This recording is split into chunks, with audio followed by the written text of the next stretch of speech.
Oke, Assalamualaikum warahmatullahi wabarakatuh. Selamat malam semuanya. Perkenalkan, kami dari anggota kelompok 3, Infrastruktur Tanah, Gambut, dan Rawa dari kelas B akan mempresentasikan kami mengenai hasil dari review jurnal pada tugas 1. Nah, sebelumnya kami akan memperkenalkan diri terlebih dahulu. Perkenalkan, saya sendiri Dimas Satria Kartanegara dengan NIM 07221052. Baru bisa dilanjutkan dengan teman saya untuk memperkenalkan diri. Selanjutnya saya Fitriani dengan NIM 07221026. Saya Naila S. NIM 072107. Saya Tari Mentari NIM 07221001. Saya Dia Damayanti dengan NIM 07221059. Oke, slide selanjutnya itu merupakan outline di mana pada outline ini ada 8 outline. Yang pertama itu judul dan anggota yang telah kami paparkan, baru ada outline latar belakang, setelah itu ada ringkasan dan analisis kritis jurnal yang kami review, baru ada perbandingan metode pada setiap jurnal yang kami review, baru masuk ke outline biaya dan waktu, implikasi lingkungan, serta lesson learned. Baru outline yang ketujuh ada kesimpulan dan keterbatasan. Adapun outline yang terakhir merupakan referensi dari jurnal yang kami review. Untuk latar belakang sendiri, dikarenakan Indonesia ini memiliki eh, bentang alam yang beragam, dan itu akan mengakibatkan tanah di Indonesia juga beragam. Dan salah satu jenis tanah yang paling banyak dijumpai, terutama di Kalimantan itu adalah tanah gambut dan rawa. Nah, tanah gambut dan rawa ini biasanya memiliki sifat mekanik yang kurang stabil, dan ini akan berpengaruh pada konektivitas dan pertumbuhan ekonomi. Ciri-ciri karakteristiknya biasanya tanah gambut itu dia kadar airnya tinggi, daya dukung rendah, serta komparabilitas besar, sehingga sering menimbulkan masalah seperti penurunan tanah dan kerusakan dini jalan. Oleh karena itu, kami mengambil analisis tanah gambut dan rawa yang menjadi urgensi penting untuk menentukan metode perbaikan yang tepat agar dapat membangun jalan yang lebih stabil, ekonomis, dan berkelanjutan, sehingga diharapkan untuk long term dari tanah yang kami ambil ini bisa eh, bisa berakibat baik di masa yang akan datang. Lalu selanjutnya masuk ke ringkasan pada jurnal pertama. Jadi jurnal yang pertama ini kami mengambil judul analisis perbandingan metode perbaikan tanah pada konstruksi jalan tol di atas tanah gambut. Jadi penelitiannya ini menggunakan 3 metode perbaikan. Yang pertama ada stone column, cerucuk kayu, dan micropiles. Dari hasil perhitungan dari hasil ketiga perhitungan diperoleh bahwa metode stone column menghasilkan penurunan yang paling kecil, sedangkan untuk cerucuk kayu meningkat kuat geser tanah, tetapi penurunan lebih besar. Sedangkan pada micropile dia lebih baik dari cerucuk kayu, tetapi tidak seefektif stone column. Baru pada ringkasan pada jurnal kedua kami yaitu dengan judul Perbaikan Tanah Lunak untuk Konstruksi Jalan pada Proyek Jalan Lingkar Utara Brebes Tegal. Jadi di penelitian ini dia membahas permasalahan tanah lunak yang memiliki daya dukung rendah dan menyebabkan penurunan jalan. Tanah lunak yang dimaksud di sini itu berjenis rawa setelah kami review dari jurnalnya. Dan metode yang dipakai itu antara lain preloading, vertical drain, serta menggunakan geotekstil. Dari hasil penelitian ditunjukkan bahwa untuk kombinasi preloading dan vertical drain mampu mempercepat konsolidasi dan mengurangi penurunan, sedangkan geotekstil berfungsi untuk memperkuat lapisan tanah dasar dan mensudirkan beban lebih merata. Jadi dengan penerapan metode tersebut, stabilitas jalan lingkar dapat ditingkatkan serta risiko kerusakan akibat penurunan tanah dapat diminimalkan.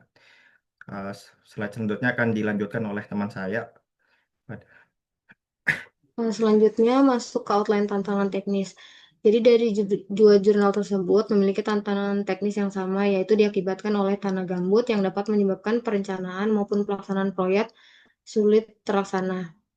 Apabila pelaksanaan proyek dipaksakan, kemungkinan akan mengalami kegagalan bangunan atau konstruksi karena mengandung material organik yang tinggi serta tingkat dekomposisi yang beragam, maka ketidakpastian dalam menentukan penurunan yang akurat dan memiliki kadar yang tinggi sangat berpori serta memiliki sifat ekspansif atau kebang susut yang tinggi, menyebabkan nilai CBR yang dihasilkan akan sangat rendah. Tanah ekspansif menyebabkan bahaya yang cukup besar di bidang geoteknik, dapat menyebabkan kerusakan parah terhadap kinerja dan masa layan dari infrastruktur. Selanjutnya ada perbandingan metode. Jadi dari jurnal pertama yaitu perbaikan tanah lunak untuk konstruksi jalan pada proyek Jalan Lingkar Utara Brebes Tegal dengan kondisi tanah berupa rawa yang memiliki kadar air tinggi. Metode yang digunakan dalam perbaikan adalah metode yang berfokus pada percepatan konsolidasi dengan menggunakan metode geotekstil serta kombinasi PVD, prefabricated vertical drain serta PHD atau fabricated horizontal drain. Selanjutnya dari jurnal kedua yaitu perbaikan tanah lunak untuk konstruksi jalan pada proyek Jalan Lingkar Utara Brebes Tegal. Dari hasil analisis menunjukkan daya dukung tanah rendah sehingga diperlukan adanya perbaikan pada tanah agar dapat menahan beban dari lalu lintas di atasnya. Maka dari hasil analisis dilakukan metode kombinasi PVD dan PHD terbukti mempercepat konsolidasi tanah. Pemasangan PVD pada kedalaman sekitar 22 meter terbukti mempercepat proses keluarnya air pori dari tanah. Dengan tambahan PHD sebagai saluran horizontal, aliran air pori menjadi lebih efisien sehingga proses konsolidasi berlangsung lebih cepat.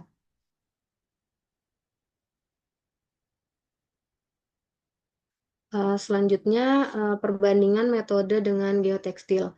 Jadi dari jurnal perbaikan tanah lunak dengan konstruksi jalan pada proyek Jalan Lingkar Utara Brebes Tegal, penggunaan geotekstil memiliki fungsi sebagai pemisah antara tanah dasar dengan material timbunan.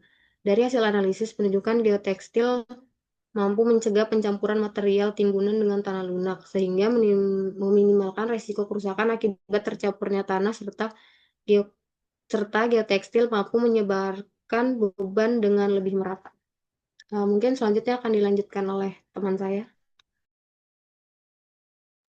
Oke, mungkin untuk selanjutnya itu ada perbandingan stabilitas sih.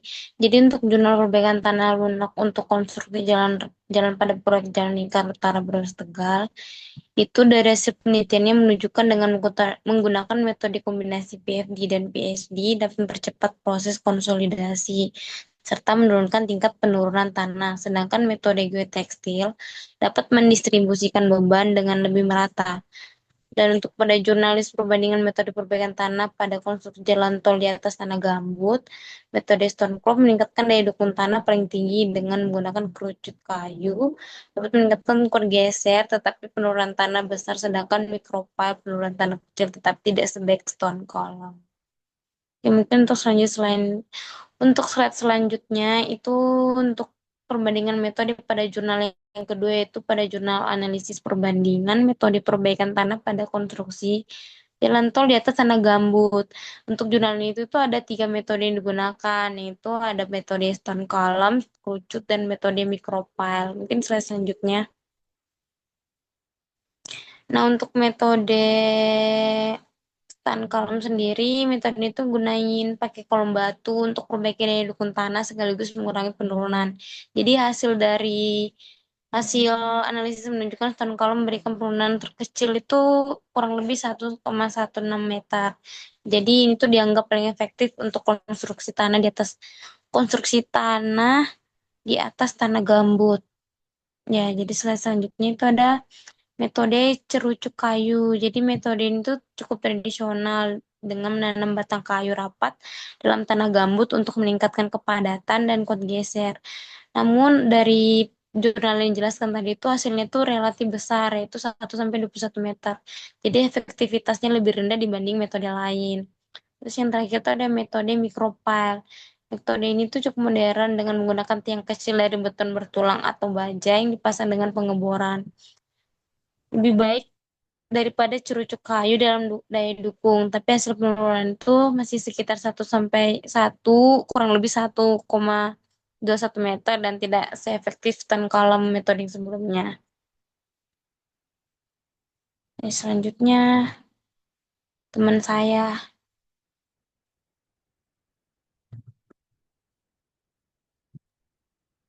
Baik, selanjutnya ada perbandingan studi kasus, di mana studi kasus Jalan Lingkar Utara Brebes Tegal memiliki perbaikan tanah lunak dilakukan dengan kombinasi preloading, PVD, dan geotekstil yang terbukti mampu mempercepat konsolidasi, menurunkan tekanan air pori, serta meningkatkan daya dukung subgrade. Sedangkan pada studi kasus jalan tol di Kalimantan, perbandingan metode menunjukkan bahwa stone column memberikan hasil paling optimal dengan penurunan terkecil kurang lebih 1,1634 meter lebih baik dibandingkan micropile maupun cerucuk kayu.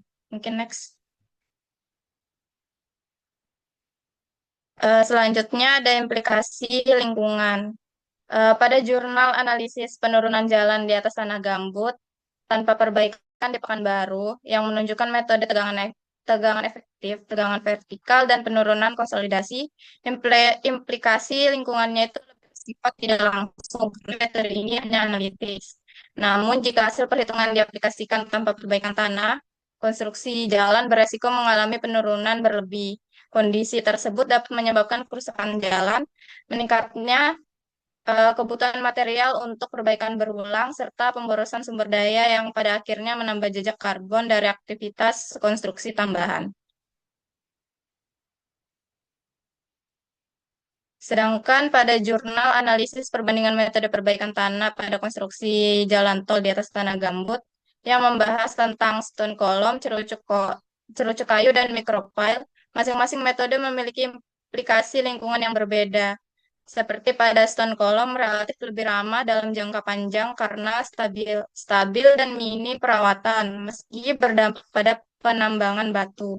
Kemudian untuk cerucuk kayu dapat meningkatkan kuat geser tanah, tetapi berpotensi menimbulkan deforestasi dan masih menghasilkan penurunan besar sehingga butuh perbaikan tambahan. Sementara pada micropile lebih efektif daripada cerucuk kayu, tetapi penggunaan beton dan baja menghasilkan jejak karbon yang tinggi, serta pemasangannya dapat menimbulkan getaran dan gangguan pada ekosistem gambut. Next. Selanjutnya dilanjut oleh teman saya. Baik, selanjutnya ada kesimpulan. Jadi kesimpulannya yaitu tanah gambut dan lunak di wilayah Sumatera, Kalimantan, dan Papua memerlukan metode perbaikan khusus untuk konstruksi jalan. Metode stone column paling efektif untuk mengurangi penurunan tanah. Metode cerucuk kayu meningkatkan kuat geser tapi berisiko lingkungan, dan metode micropile lebih baik dari cerucuk dan kayu namun berdampak lingkungan lebih besar. Pada proyek Brebes Tegal, kombinasi preloading, PVD, PHD, dan geotekstil mempercepat konsolidasi dan mendistribusikan beban, mengurangi resiko kerusakan. Pemilihan metode harus seimbang antara kestabilan teknis dan kelestarian lingkungan untuk pembangunan jalan yang berkelanjutan. Next.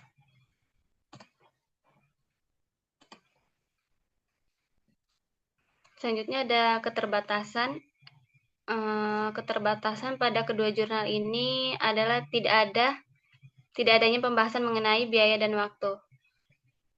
Next. Selanjutnya ini ada referensi dari PPT kami.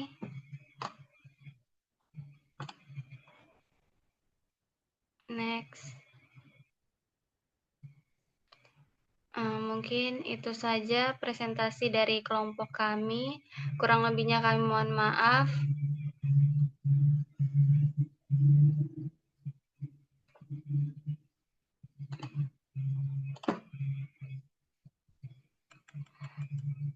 Waalaikumsalam warahmatullahi wabarakatuh.